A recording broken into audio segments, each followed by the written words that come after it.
ఎవరు చెప్పు, ఎక్కడికి వెళ్దాం చెప్పు, ఎందుకు, ఏంటది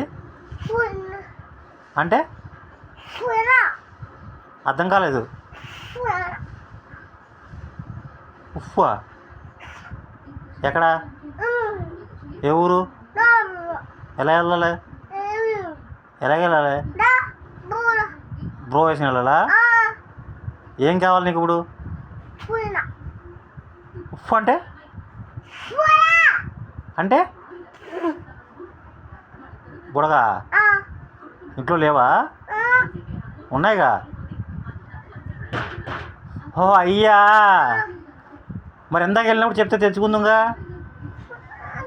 మరి ఇప్పుడు చీకటి పడిపోయి పోలీసు వాళ్ళు ఉన్నారు అమ్మ, అక్కడ పోలీసు వాళ్ళు ఉన్నారు, పోలీసులు కొట్టేస్తారు మనల్ని, పోలీసులు అనంతనాకి వెళ్దాం.